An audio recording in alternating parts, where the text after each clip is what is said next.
It's almost time for the Detroit area's largest used book and media sale.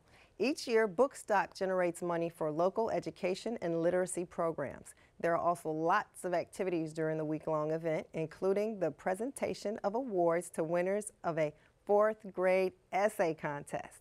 The sale is presented by the Jewish Community Relations Council and several nonprofit organizations. Joining me now is Bookstock's honorary co-chair, Neil Rubin from the Detroit News, Dr. Deborah Winston, Deputy Executive Director of Literacy for the Detroit Public Schools Community District, Layla Billingsley, last year's essay contest winner, and her former 4th grade teacher, Michelle Pizzo. Thanks for being here. Now, all of you have been to Bookstock. I'm feeling bad because I haven't. I gotta go. Neil, talk to us. Tell us, what is Bookstock? Well, I tell you, we're going to get you hooked.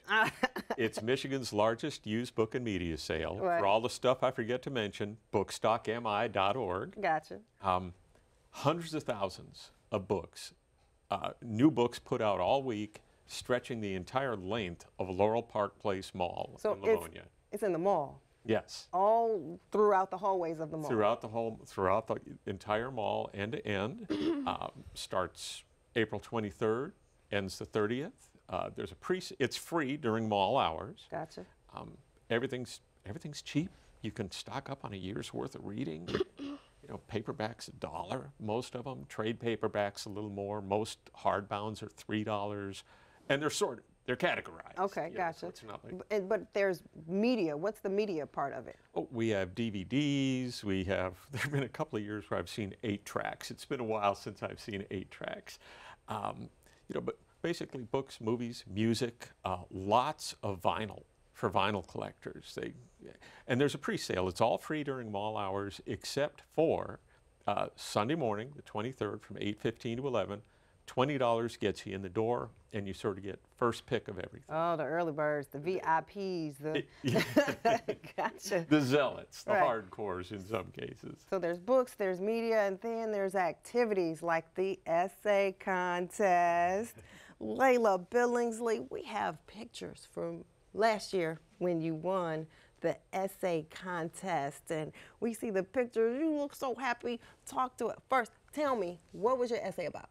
My essay was about a story called Cat and Mouse in a Haunted House, and I had to pick my favorite story and who's my favorite character in the book. So I picked Cat and Mouse in a Haunted House, and I wrote about how me and the mouse relate because, like, we're both small, because I'm the shortest person in my class to be in 5th grade. That was last year. You still didn't grow. No. I bet you did. So I wrote about how I relate to the mouse, how we're the same.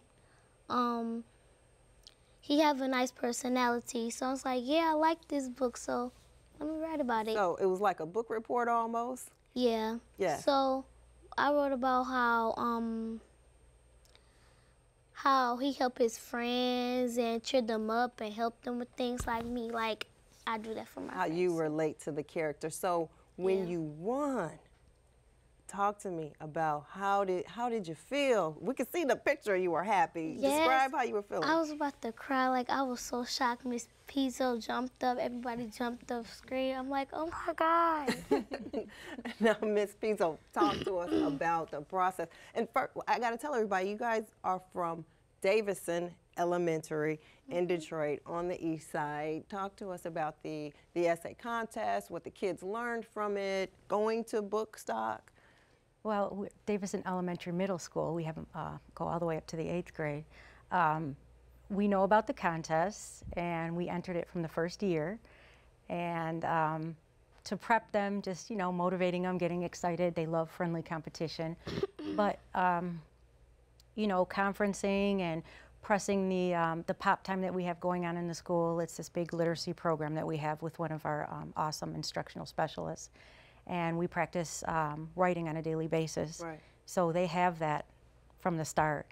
And then just having fun within the classroom and, you know, taking my own spin on it and conferencing with the children and, you know, just trying to get that best essay. And this essay contest is not just Detroit kids, it's It is for It's it just is for Detroit kids? children, yes. Gotcha. Yes. Gotcha. And it's just 4th grade, correct? It is 4th grade, yes. Wonderful. Yes. But this isn't obviously the first year that Detroit has participated. You've been doing it No. for some years now. This is the 5th year, and we have participated every year, including this year. And I actually have 3 students that have won. 2 first-place winners, including Layla, and then a second-place winner for the first year. So it's pretty exciting. It's awesome. It means a lot, you know. Well, if all your kids are winning, you're doing something right, Miss Pizzo. I appreciate that. We work hard, but you know, they do it all. I just give them the tools, and they just fly from there. So it's awesome. Dr. Winston, the Detroit Public Schools Community District has obviously participated in this for some years. Why? What does it mean? What does it do for the district? Well, what it does is it's a marriage Yes. between the reading and the writing. And oftentimes, writing is left behind. It's a difficult thing to teach. And so when we participate in this outstanding contest, I mean, what better can it be when you're asked what's your favorite character and to write a 1-page essay. So we're very excited because in the Office of Literacy and across our entire district, literacy is what we really push because we know you have to have a literate society. And that's not just reading. That's not just reading, that's the writing, that's the listening, that's the speaking, that's the viewing. But what it does for us is it gives our students like Layla an opportunity to write to an authentic audience, because we know research really suggests that when children write for an authentic audience, they're more engaged in their writing.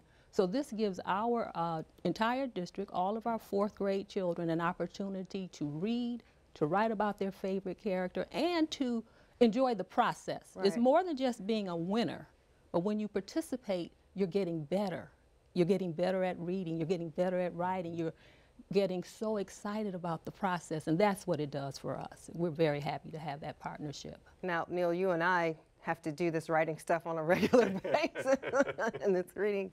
Talk to me a little bit more about Bookstock, though, because I go to resales and all that I love a treasure. What are some of the treasures that are waiting there for people who come, you know, the good stuff? What's the good stuff? Oh, it's just unbelievable. I mean, recent bestsellers that are still $30 in the store, and you can get them for $3 at Bookstock. And of course, there are sales. You got to keep bringing people in through the week. Tuesday, for instance, Teacher Appreciation Day, from 3 to 9 p.m., any teacher with a valid ID gets 50% off. There you go, Michelle. Thursday and Friday, it's buy 3 items, get a 4th free, the least expensive of the 4. There's or a I half like to off think day, of it, too, right? Isn't there a half off day? the last day, Sunday the 30th, everything's half off. We don't want to do anything with it. You know, come get it, take it away. Right. And there's always great stories. Somebody found, I think last year, the year before, because we have gazillions of cookbooks. That's an official estimate, gazillions. Gazillion. And That's a number. Somebody found a recipe handwritten by her mother in a cookbook that somebody had donated. Her late mother, which just, you know, had everybody That's sobbing. priceless. Oh, there's always stories like that. So, Layla, you went to Bookstock last year, right? Yes. What did you think about it? Was there any favorite parts? I mean, other than winning. Yeah, people kept on like looking at our stories that was on the wall. They was like, "Oh, whose is this?" And I was like, "Mine." A lot of admiration for your work. So, you are a teacher. You teach reading. You teach writing. Bookstock, what's the value in it for kids, for just the public, you know, from a teacher's perspective? Everything. We press so much how important it is to read, and our children know it, and they're learning to enjoy it a lot more. So Bookstock, I mean, just like Neil said, I mean, so many books and so many different genres and so many different prices. I mean, you can't not leave there without picking up a few books. And in our classroom, that's everything, you know, for silent reading and for, you know, things like this. Yeah. Dr. Winston, what was your favorite part of it? The books. Or what do you think the public can get out of it? You know? Well, from an educator's perspective, Absolutely. having the children read and write is awesome. And when you go to Bookstock, it's an unlimited amount of books. I have a stack this high from last year. I'm going to get another stack that high. But I think that for us, what's most important is that Bookstock affords us the opportunity to celebrate literacy.